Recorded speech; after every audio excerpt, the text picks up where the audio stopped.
Yedu yekuda soft life de tachirega mujolo wepa internet aiwa guys ngatisiyane nawo pane musikana anze ari missing musure mekuyenda ku Cape Town ndo kunosangana nemurume anonzi Terry kubva ipapo haana kuzoansa phone yake zvakare vari kunyora ari ma message kana vakaitigwa video call havasi kugona kuansa kuri kunzi mukomana uyu imbinga chaizvo asi ari kushandisa phone number yemusikana uyu kukumbira mari. Welcome back to your channel. Please don't forget to like and subscribe. My family members anyora tsamba kuma admin ema groups akasiyana siyana vachitsvaga help kuti vabatsirwe. Pane vanyora vakati tokumbira we help tina tete vedu vakadeidzwa kukapa nemfesi but kubva zvavasvika ikoko phone yavo takafona havasi kubata vari kungotaura nema messages hanzi handisi kubvumidzwa kutaura. Isusu ari kutiti mukomana wake ane mari but vamwe vanhu ari kukumbira mari achiti akabatwa nepolisi and vari kuda mari otumira account yekuti vanhu vaise mari yacho kuti agogona kuburitswa nemapurisa but ari kurejecta macalls kana tichinge tafona. So tanga tichikumbira help to locate anonzi Paida Messi ndore pa Facebook tine machats atataura naye nemamwe ari kukumbira mari kuvanhu. We don't think she is the one ari kushandisa phone yake nekuti takafona macalls ari kuenda ku voicemail ari kungoita WhatsApp chete. Kune rimwe grupu hanzi ndokumbirawo rubatsiro ndiwanewo vatete vangu vakadisappear from Saturday vachiti vari kuenda ku Cape Town for boyfriend yaakawana through another lady pa Facebook. So now if I call she's not picking up ari kungoresponda ma messages, so I'm suspecting something is dodgy because ku current boyfriend yake ari ku WhatsApp achiti asungwa ari kuda mari kwandiri. She is claiming kuti ari Cape Town and the guy is very rich akatompa $1 million but has kudaira macalls akungopindura ma message here and there and sometimes the phone yacho iri kutombodzimwa anonzi Paida Messi pa Facebook.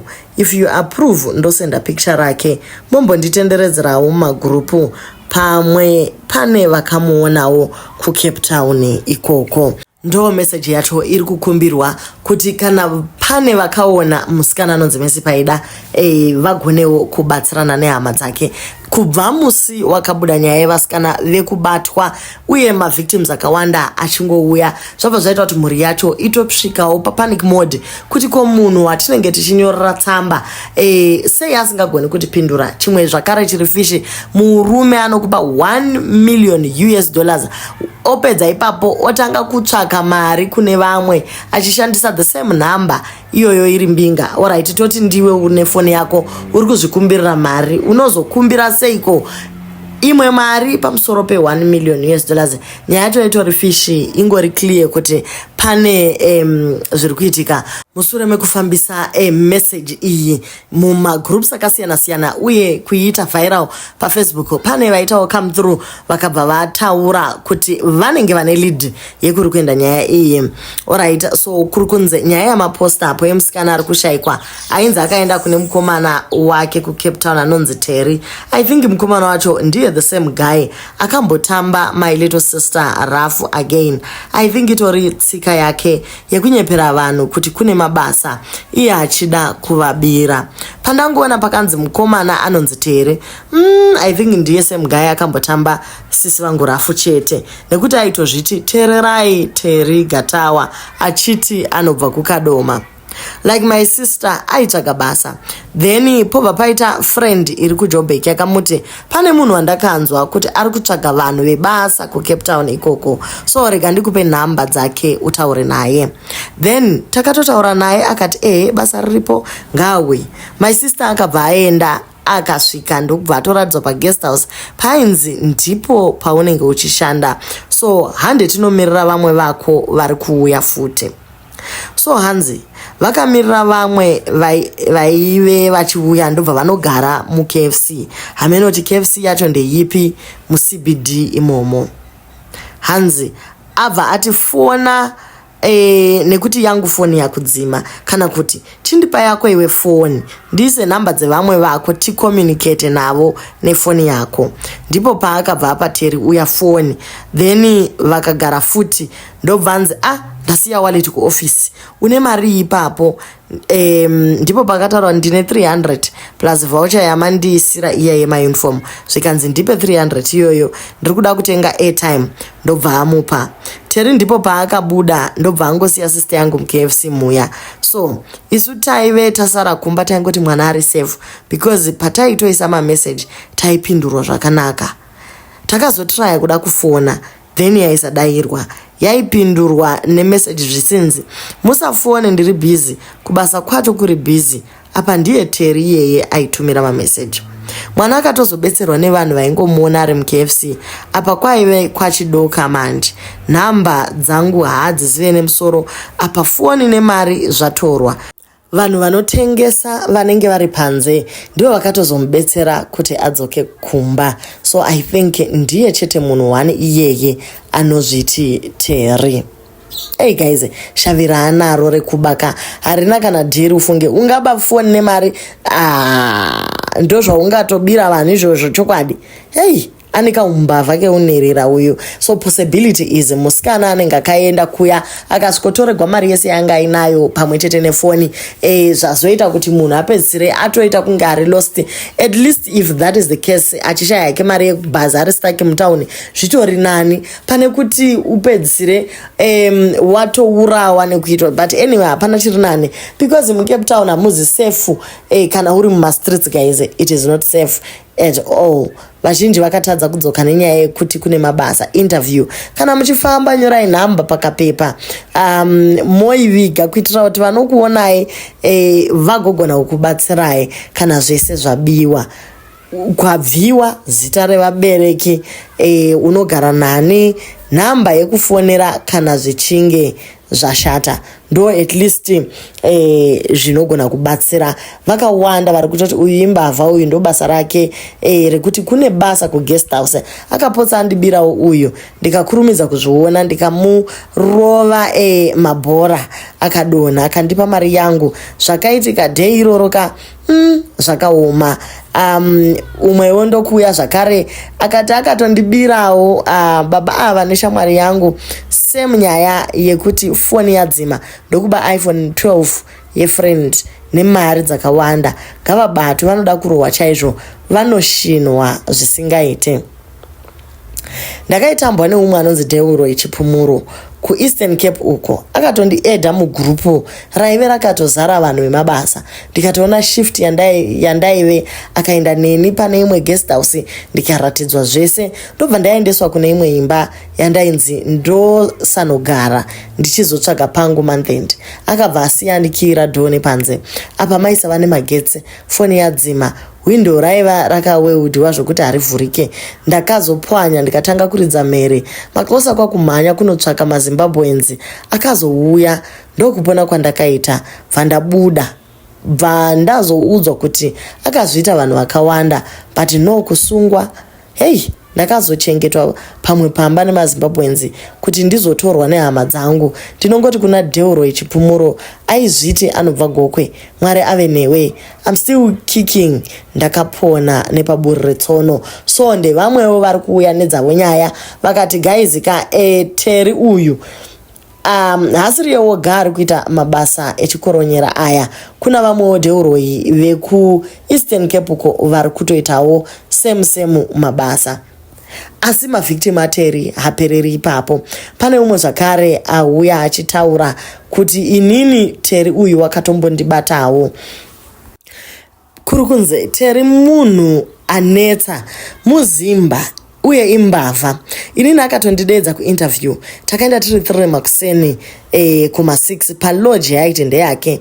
Akati akuda ma500 rand emauniform, then kana wakusiya basa you will be refunded.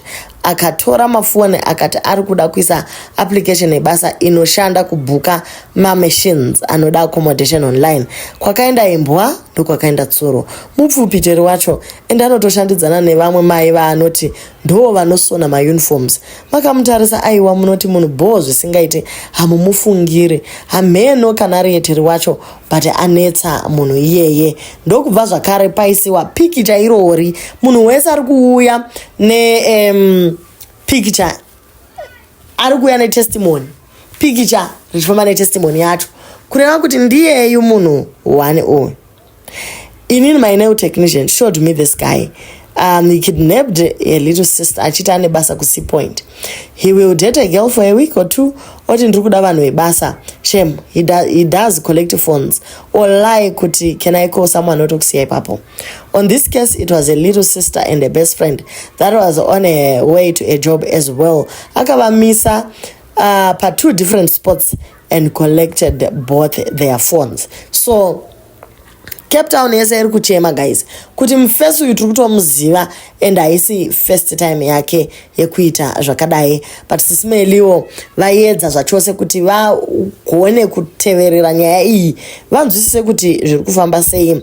Zvazobuda kuti anoshandidzana neumwewo musikana, pazobuda machats between musikana anoshandira Teri uyu kuti amusanganise nevasikana vakasiyana siyana. So guys, chat yacho ndichaiverenga pano. Kuri kunzi musikana andonzi Ronel uyu aitaura naPaida. Anditika Paida musikana ari kutsvagwa izvezvi.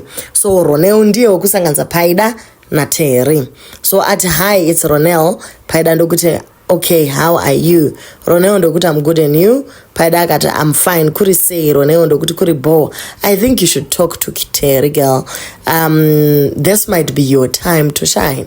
Paida ndokuti I hope that Teri guy you're talking about is not by any chance called Nigel Moyo. If it's him, I beg you in the name of God to tell him to get lost. Roneo ndokuti Nigel Moyo kaina Paida there's this guy ane obsession neni, so he sent girls on Facebook to approach me and pretend to be someone else until they got my number and gave him. Well, if it's not him, then ndipe number za Teri wacho. Roneo ndokuti no, his name is Teri Andrew Williams. Anogara kuno Cape Town. I even work at his guest house as a receptionist. But my advice is if it happens kuti anokuda usanakirwe nema girlfriend allowance, but kana wakangwara tengerwa mota nekuvhurirwa shop sezvaakaitira ex yake Alice. That's my advice girl. Itirwa zvinobatika wangu. Paida ndokuti oh okay, so serious saka. But I doubt kuti anondiziva munhu wauri kutaura nezvake iyeye. Well, if zikafamba sezvauri kutaura kuti I'm the one he's looking for, uye ane mari, handizokukanganwe. Kukanzi naRonel kana makudya mari kamunenge musachatizive. Paida ndokuti kana ndimbodaro shamwari ndinokuonawo, kanzi talk to him. Paida ndokuti aiwa pakanaka tozotaura. Hanzi ndini munhu wawaitsvaga, so vati vane reward yako yekuti wandiwana, handizive hangu kuti ndeyeye. Ronel ndokuti don't forget me kana wakudya mari. Paida ndokuti aiwa don't worry, I will never forget you. Seems like you did me a favor. He said angatova negore achinditsvaga. Roneo akati angotumira 5,000. Paida akati just like that. Ukaona zvakaramba mdzimu yako inenge isingakude ndiRoneo uyu. Paida akati well, we will see. Seems like he is a good person. Ukanzi naRoneo but he is a no nonsense munhu uyu. So ndo chat yakaitika between Roneo na Paida. Ndokubva Paida azowira mulavhu naika, but Paida ngane mukomana wake ndiye ari kunzi atumire mari ikoko kuna Paida. So guys, nyaya ye soft life iye handizivi kuti tichadzidza riniko. Unenge wati ndawana ka munhu bho zvisingaiti ovanza hai millionaire wotosiya mufeso wako atori bho womhanyira kumillionaire unokubira foni. Zvinhu zvacho munhu uyu kutoitisa mwana chibhishushu wakutengesa munhu ne5,000 apa kutonoshandiswa kuidzosa. Muri kudiko kubata nyakutengesa uyu, handita information yese here. I think ndo zvakanaka kuti uyu nyakutengesa munhu neYero uyu anofanira kubatwa, since achiti ndiye anoshanda kapa guest house pacho zvinobva zvaiti leader kumunhu watiri kuda. madiro atinoita mari soka. Inyaya yakaoma zvikuru. Pane vamwe vari kuti mufesi uitsotsi hanzi ndo zvaanotoita, akanyenga musikana anomutorera foni otanga kutsvaga mari nayo. Nyaya yake yakamboitwa kuTikTok kuna Captain, pakabuda vasikana vakawanda vaichema naye mukomana uyu. Vakadzi vedu weka ngatidzikamei, mazuva anokwaipa unotorwa ukanoitiswa marituals. Ngwarai tsvakai chimadhumbe muzvishandire ndapota. Imagine kubviswa mapatsi uri mupenyu vedu we. Zvakaoma zvokwadi. Apa this morning musalon Mandanga ndichioiliwa musoro, mune musikana atobva kuperekedza cousin yake kubhazi ati ndadedzwa neboyfriend iri kuCape Town, ndiyo yakandibhadharira ticket. Kana passport haatorina chaizvo. Ndatombovaratidza this story. Hanzi munhu wacho ane nharo haaudzirwe. Seriously guys, kufambira boyfriend yepaFacebook yausingazive kuCape Town, hana dzenyu hadzirovewe here guys. Kungonzwa kuti atengerwa mota uvhurirwe shop just like that nemunhu wausangana naye paFacebook, hana yako haimborovi kuti apa kapa patori nezvimwe zviri kuitika behind the scenes. You see the desperation and lack of patience, jumping from relationships into others. Apa loneliness inenge yakukwadza, wakungoti chauya inini ndatombonzi kwai ndichanotengerwa mota. Aiwa regai ndidaro.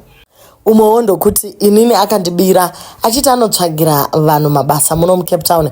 Ndakatoenda paya kwakunobirwa foni. Apa ndanga nditoriwo pama1 ndichangouya kuno ndisati ndakushanda and was desperate zvekutodaro for basa because ndange ndaane mamonths ndisati ndariwana. Zvino ndakazodzokera kumba ndisina basa, ndisina mari, ndisina zvakare foni chaiyo. Hakuna mari inoya zvakapfava kudaro girls. Shandai idyai cheziya, noti kuvhima varume vane mari. Munochekereswa nekuda mari kwamunoita. So guys, shoko ndirori kuri kunzi ngatibatsiranei titsvage tete ava. Maybe vakabirwa foni vakasiwa vari stranded muCape Town vasina chero munhu umwe wekuziva. Handiti saka maybe vatorimo mumastreets vari kutsvaga mari yekudzoka or anything. Team Cape Town variko ikoko guys, please look out for a Bebiro. Aiwa Bebiro rotika torbo mogona utongosana vatete movapawo kana mari shoma yamunenge mangokwanisa vokwira bhazi vodzoka kumba. Hey guys, it is not safe out there. Nyaya dzelove idzi handizi kuti tingadzita sei, asi pakutoda kuti vanhu vave nediscernment. Yes, imwe muchato iri kutoitika pamatinda Facebook, Badu zvichinda zvakadaro, but pamwe pacho guys ukaona zvichinyanyouya nyore, aiwa aregedzai. Tichinovhara Winky wakati iye chisina dikita rangu maoko angu siya. Tikadzidza izvozvo guys, aiwa unohwa kufara uchidya mari yawazvishandira namaoko. Do leave your comments on what you think panyaya yavatete vari kutsvagwa.